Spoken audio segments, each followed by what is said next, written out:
As we get closer to the end of the year, there's this incredible opportunity for a gentle but really powerful reset.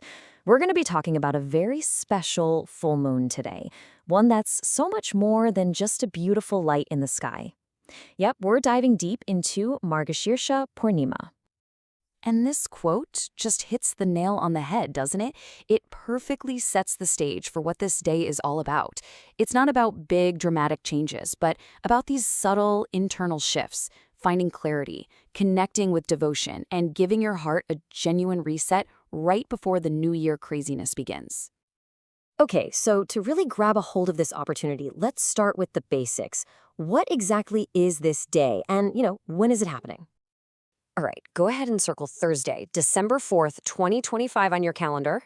The auspicious time, what's known as the tithi or lunar day, kicks off that morning and wraps up just before dawn on the 5th. So basically, you've got all day Thursday to do your thing, to connect with its energy.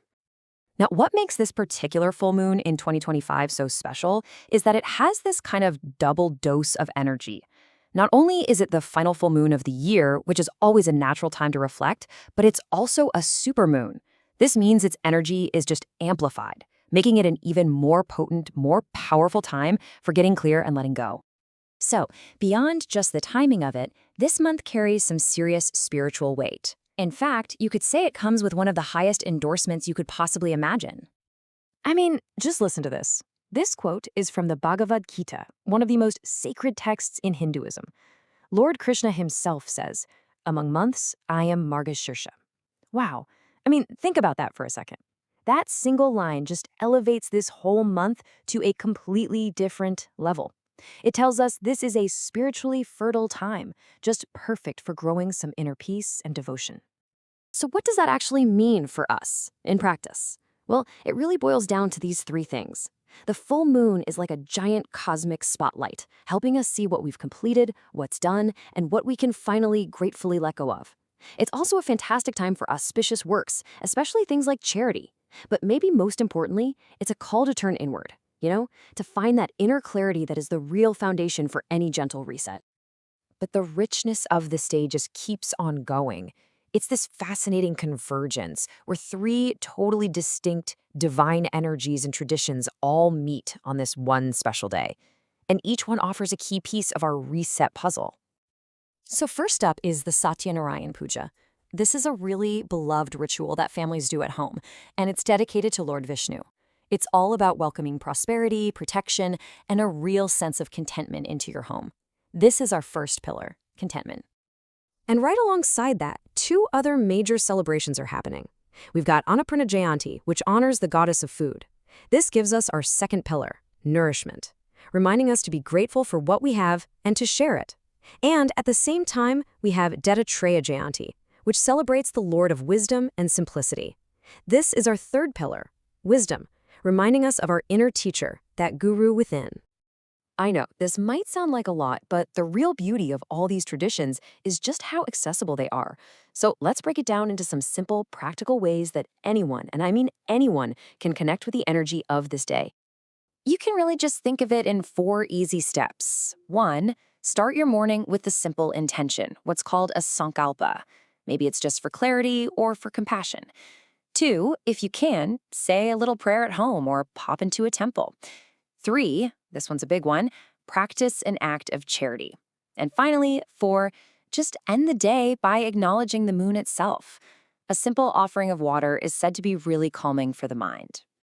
And when we talk about charity on this day, there's a really clear emphasis. As you can see here, while things like donating blankets for the winter are amazing, annadaan, which is the donation of food, is considered the absolute most meaningful and powerful thing you can do. It connects right back to that theme of nourishment from goddess Annapurna, making it a really beautiful way to show gratitude. Okay, so now let's pivot and get into what makes this 2025 full moon astrologically unique. Every full moon has its own special vibe, and this one is all about communication and connection. This is the engine for our mental reset. So, this full moon happens in the sign of Gemini, which rules everything to do with communication, learning, and our minds. The absolute best way to think about this energy is as a mental spring clean. Seriously, it's the perfect cosmic moment to clear out old ideas, sort through your thoughts, and just get your mind ready for the year ahead. And to help you really tap into that curious learning Gemini energy, here's a little question to sit with. What new knowledge, or maybe a new skill, are you ready to commit to as you head into the new year? And here are a few really practical ways you can put that into action. You could do a digital cleanse, go through your inbox and just unsubscribe from all the junk mail and feeds that are just noise. You could finally have that brave, kind, but really necessary conversation you've been putting off. Or you could lean into learning, sign up for that course, start writing that essay, or even teach somebody something you're good at. And finally, let's make this a little more personal. Because while the overall energy is all about Gemini, for each of us, it's going to land in a different area of our lives. So here's a super quick look, sign by sign. Okay, fire signs, Aries. For you, it's about courage and speaking your truth. Leo, it's about your long-term goals and friendships. And Sagittarius, this is lighting up your house of partnerships. Now for the earth signs. Taurus, take a look at your values and your finances. Virgo, the focus is on your career and how the world sees you. And Capricorn, this is a great time to dial in on your health and your daily routines. Moving on to the air signs. Gemini, this is in your sign, so it is all about you, your identity, how you show up. Libra, this is about higher learning and expanding your mind. And Aquarius, it's time to play and get creative. And finally, the water signs. Cancer, you're being called to rest and retreat. Scorpio, this is a super deep dive into transformation. And for you Pisces, the focus is on your home, your family, and your emotional roots. So as we wrap this up, just remember that this full moon is offering a gift.